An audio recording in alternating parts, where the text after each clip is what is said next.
Today we're learning about piston return springs. They may sound complicated, especially since not a lot of people talk about them, but they're actually pretty simple and we're going to learn how they work today.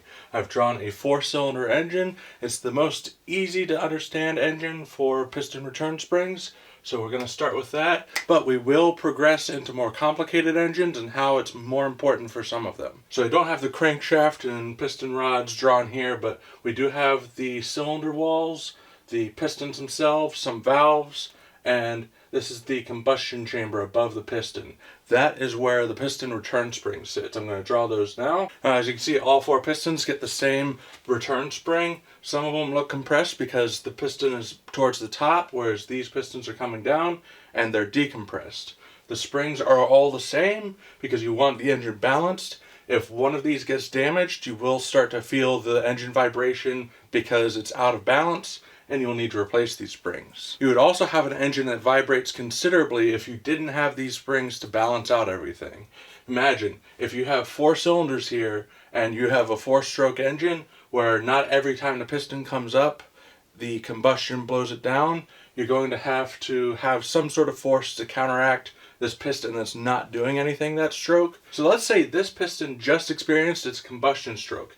The explosion has pushed it down, and this piston has to do the work to move these pistons up, and this piston hasn't experienced its explosion, so it is being moved down, but it's not doing anything. That combustion is creating energy that pushes this piston down, sends power to the crankshaft and eventually your rear wheels so you can go forward, but also that has to push up these pistons and pull down this piston. So you look at that and go, hey, you've got these 2 piston return springs that need to be compressed, and isn't that using up horsepower? Well, that is happening, but at the same time, this piston and this piston is being pushed down, whether there's combustion in it or not, and that will balance out these springs.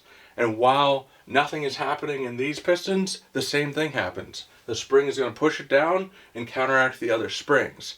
That energy balances out just one explosion happening across this entire engine. Now, that's all with the engine running perfectly. Now, engines get old and stuff like misfires happen. Imagine if you're riding down the highway and then you have a misfire happen in one of these cylinders. You'd have an entire cycle where no combustion is helping your engine at all. Well, these springs help to preserve momentum so the engine can keep going and get to the next stroke where a combustion cycle can happen again. Without these piston return springs, you'd have to rely on your vehicle and engine's momentum to carry these pistons to their next combustion stroke. If you didn't get to the next combustion stroke, you could stall out and you'd be stuck on the side of the road just due to a misfire. Now, this works great for an inline 4, but I'm wearing my Subaru hat. Subarus have a different type of engine where the pistons are rotated this way. Now, before we had gravity on our side. Whether you had combustion happening or not, when the piston was coming down, gravity was helping that piston come down.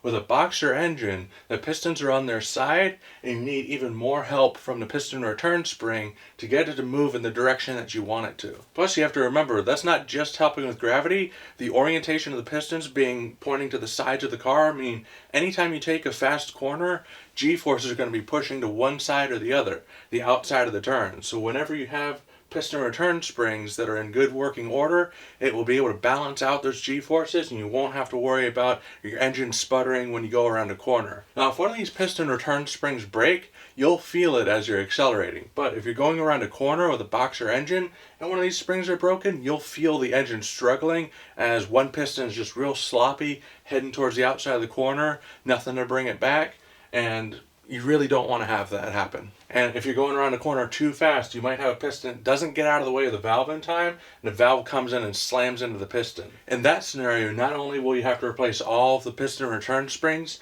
but you'll have to replace a bent piston as well. Piston return springs are a maintenance item, but you don't have to replace them all the time. I've gotten into the habit of every time there's a leap year, once April Fool's Day rolls around, I replace those piston return springs on all of my daily drivers. It's a good time of the year to do it. You can remember piston return springs in the spring, and another benefit is that these piston return springs grow in the winter, so they're harvested and they're pretty much fresh and ready at your local auto parts store in the spring. If you install these in fall, your horsepower is going to fall as well. That's another way you can remember that. I hope you have a great April Fool's Day, and I'll see you in the next Car Simplified video.